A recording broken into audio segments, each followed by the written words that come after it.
La police fait respecter les lois et a juridiction sur les citoyens à différents niveaux aux États-Unis. Mais qu'en est-il des membres des forces armées des États-Unis ? La police civile a autorité sur eux, mais l'armée a sa propre police, la police militaire. En fait, chaque branche de l'armée des États-Unis, à l'exception de la Space Force, possède sa propre forme de police militaire. La police militaire est intéressante car 2 membres des forces armées, même de la même branche, auront probablement eu des carrières et des expériences totalement différentes. Et vous allez voir à quel point il y a de la variété dans ce domaine professionnel. Cela dit, qu'est-ce qui différencie la police militaire dans chaque branche ? Quelles opportunités chaque poste de police militaire offre-t-il ? Et quel est exactement leur objectif ? Nous répondrons à toutes ces questions et plus encore. Salut à tous, Vinny à l'appareil, vétéran et voix, derrière General Discharge. Explorons en détail les divers rôles de la police militaire aux États-Unis. Voici la police militaire des États-Unis. Avant d'explorer les différentes communautés de police militaire de chaque branche de service, nous donnerons d'abord un aperçu général de la police militaire. Après avoir regardé cette vidéo, vous comprendrez bien le rôle de la police militaire dans chaque branche et aurez une meilleure idée de ce que vous voudriez faire si ce domaine vous intéresse. Les policiers militaires sont les policiers militaires. Même s'il y aura des différences dans les métiers de la police militaire de chaque branche, il faut comprendre qu'il y aura une grande similitude dans la mission globale et l'objectif du poste. Les policiers militaires serviront d'une manière ou d'une autre dans l'application de la loi et la sécurité, mais les choses qu'ils protègent et patrouillent y peuvent être différentes. Sur n'importe quelle base, il y aura des voitures de patrouille conduites par la police civile et militaire. Donc, dans ce contexte, la branche à laquelle appartient le policier militaire ne fera vraiment aucune différence. Mais en entrant dans les détails, vous vous rendrez compte que, par exemple, dans la marine, ils seront plus souvent autour des navires, et dans l'armée de l'air, ils seront plus souvent autour des avions. En fin de compte, ils protègent la vie et les biens des personnes sur les installations militaires en appliquant les lois et règlements militaires. J'espère que vous comprenez notre message. Avant de commencer, nous allons répondre à une question brûlante que beaucoup se posent sur la police militaire. Est-il possible de voir le combat en tant que policier militaire ? La réponse courte, oui. En bref, ça dépend. Avec ce bref aperçu terminé, passons à notre premier métier de police militaire, la police militaire de l'armée. L'armée américaine nomme sa police militaire Military Police. Globalement, ils sont appelés le corps de la police militaire. Il existe 6 domaines de carrière différents que vous pouvez trouver ici. Il y a un officier de police militaire 31 Alpha, un adjudant d'enquête criminelle 311 Alpha, un policier militaire 31 Bravo, un agent spécial d'enquête criminelle 31 Delta, un spécialiste de la détention et des corrections 31 Echo et un maître chien de la police militaire 31 Kilo.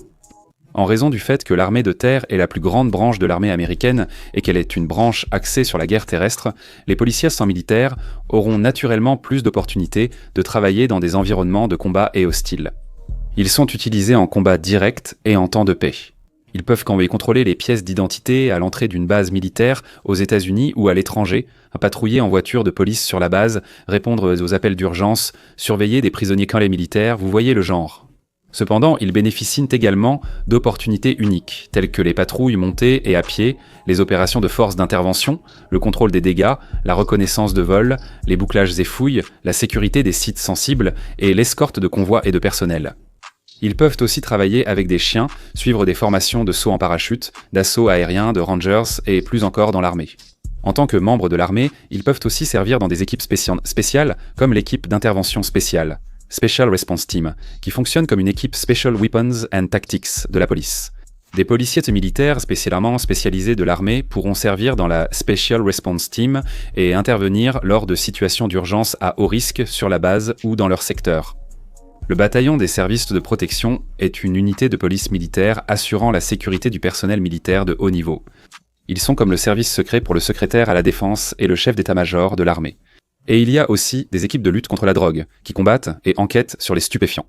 Certains policiers militaires de l'armée ont l'opportunité de suivre le cours d'enquêteur de la police militaire, qui offre une base fondamentale pour mener des enquêtes, ce qui est plutôt cool. Pour conclure cette section, la formation qu'un soldat doit suivre pour devenir policier militaire consiste en 20 semaines d'entraînement unifié, appelé One Station Unit Training, qui combine l'entraînement de base et la formation de police militaire en un seul cours. Passons maintenant à la police militaire de la marine, après avoir discuté de celle de l'armée. La police militaire de la marine est connue sous le nom de maître d'armes, ou maître d'armes en abrégé. Dans la marine, un maître d'armes est considéré comme un seul intitulé de poste, peu importe leur spécialité, contrairement à l'armée. La marine n'a pas de Military Occupational Specialty, elle a des grades. Et puisque maître d'armes est un grade unique, toutes leurs spécialités sont appelées classification des engagés de la marine ou classification des engagés de la marine. Les maîtres d'armes peuvent occuper diverses fonctions, donc devenir maître chien n'est pas garanti car il s'agit d'une spécialité et non d'un métier à part entière. Bien que le travail d'un maître d'armes de la marine soit axé sur le domaine maritime, puisqu'ils sont dans la marine, il est intéressant de noter que beaucoup d'entre eux ne finissent jamais par mettre les pieds sur un navire. Cependant, il reste des postes pour eux à bord des navires, où ils remplissent leurs fonctions. Si quelqu'un agit de façon irresponsable en mer, il doit être inculpé ou détenu. C'est exact, il y a des cachots sur les navires, et ce sont les maîtres d'armes qui sont chargés de surveiller ceux qui s'y trouvent.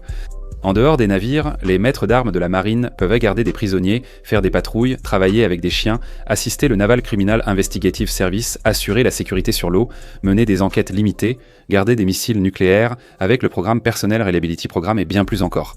Une opportunité rare pour les maîtres d'armes est de travailler avec les forces spéciales navales, comme soutien logistique, rattachées aux équipes Sea, Air and Land et à United States Naval Special Warfare Development Group, aussi appelé Sea, Air and Land Team 6. Malgré la possibilité de déployer un maître d'armes à l'étranger, la nature de la marine fait qu'il ne sera sans doute jamais une force déployée au sol. De nombreux maîtres d'armes de la marine sont basés aux États-Unis, certains n'étant jamais déployés.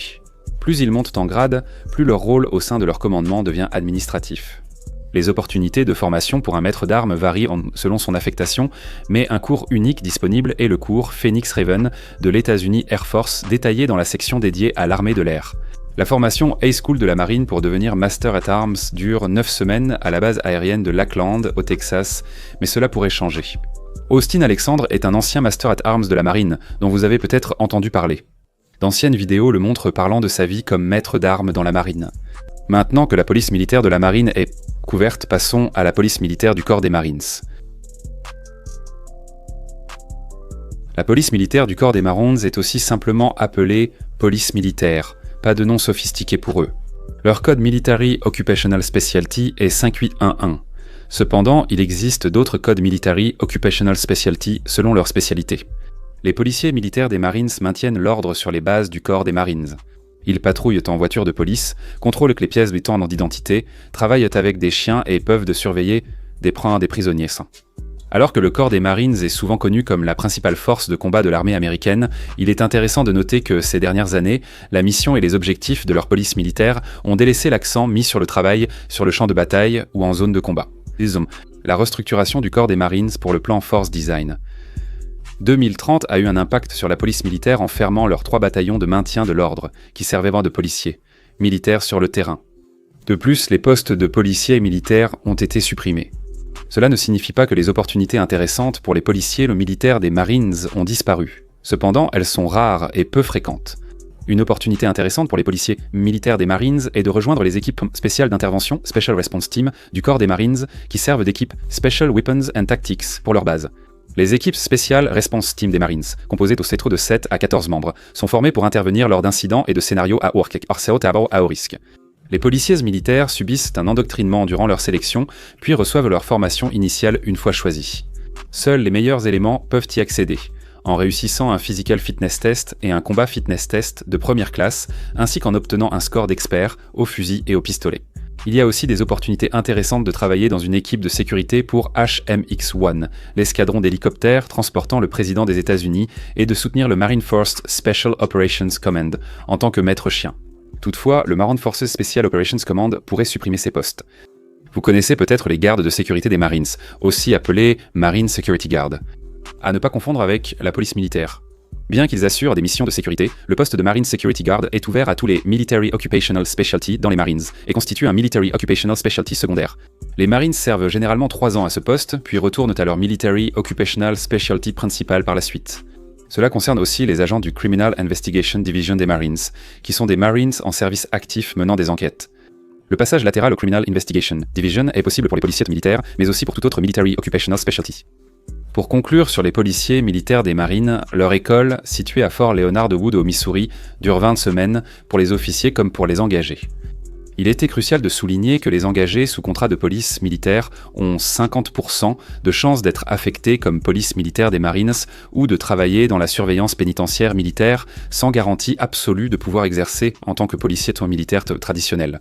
Passons maintenant à la police militaire de l'armée de l'air après avoir discuté de celle du corps des marines.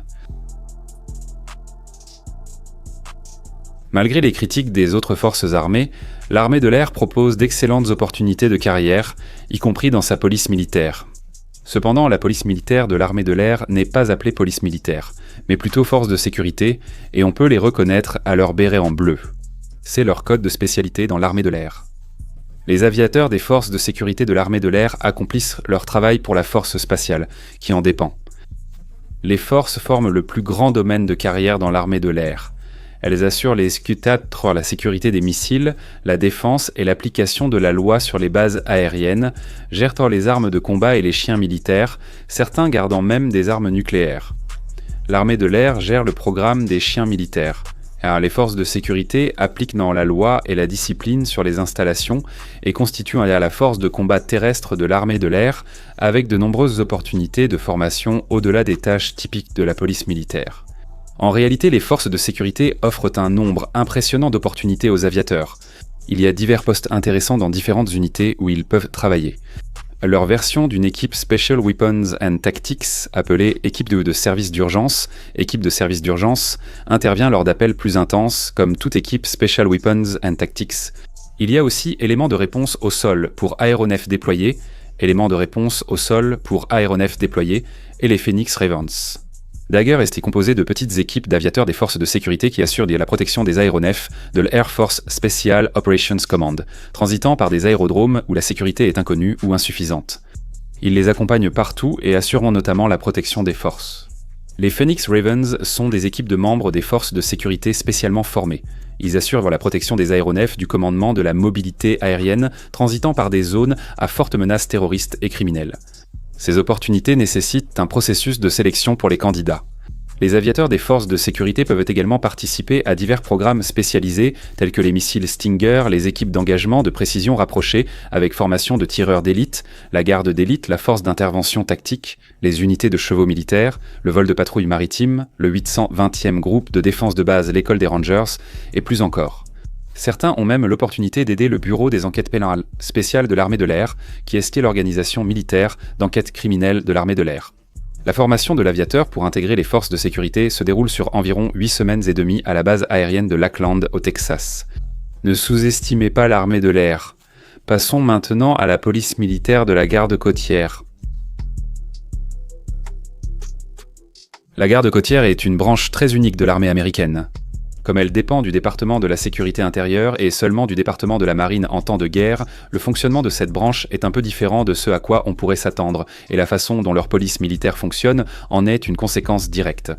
Les spécialistes de l'application de la loi maritime, MEUS, désignent la police militaire de la garde côtière. Cependant, une loi fédérale autorise la garde côtière à appliquer les lois fédérales américaines, conférant des pouvoirs de police à tous ses officiers commissionnés, officiers spécialistes et officiers mariniers. Ainsi, les policiers militaires de la garde côtière ne sont pas les seuls à avoir ce type de fonction, de responsabilité et de pouvoir. C'est le cas pour quasiment tout le monde. Les spécialistes de l'application de la loi de la garde côtière ont un objectif légèrement différent de celui des policiers militaires des autres branches. La garde côtière se concentre principalement sur l'application des lois dans leur juridiction maritime nationale en raison de leur mission. Ils se concentrent sur l'interdiction des drogues et de l'immigration clandestine, l'application des lois sur la pêche et la sécurité et la surveillance nautique. Cependant, certains intègrent la police de la garde côtière et effectuent des tâches similaires à celles de policiers abonnés militaires. Cependant, les spécialistes de l'application de la loi maritime peuvent en servir dans de nombreux rôles au-delà des fonctions traditionnelles d'application de la loi. Ils peuvent intégrer ce que nous considérerions comme les opérations spéciales de la garde côtière, comprenant les équipes d'intervention de sécurité maritime, de sûreté et de sécurité maritime, les unités tactiques d'application de la loi, de sécurité portuaire et la force nationale d'intervention. Les spécialistes de l'application de la loi maritime de la garde côtière sont formés lors d'un stage de 10 semaines à Charleston, en Caroline du Sud, avec des cours sur l'application de la loi maritime, la protection des forces, les armes et les opérations de sécurité côtière. Pour ceux souhaitant une carrière dans ce domaine, n'oubliez pas que vous devrez peut-être intégrer la garde côtière et servir quelques années avant qu'un poste de spécialiste de l'application de la loi maritime ne se libère, car c'est une spécialité très prisée. En somme, les rôles de la police militaire dans l'armée américaine sont assez similaires, avec des tâches et des responsabilités comparables. Mais si vous regardez de plus près dans les détails, vous remarquerez qu'ils sont très similaires, mais tout de même assez différents.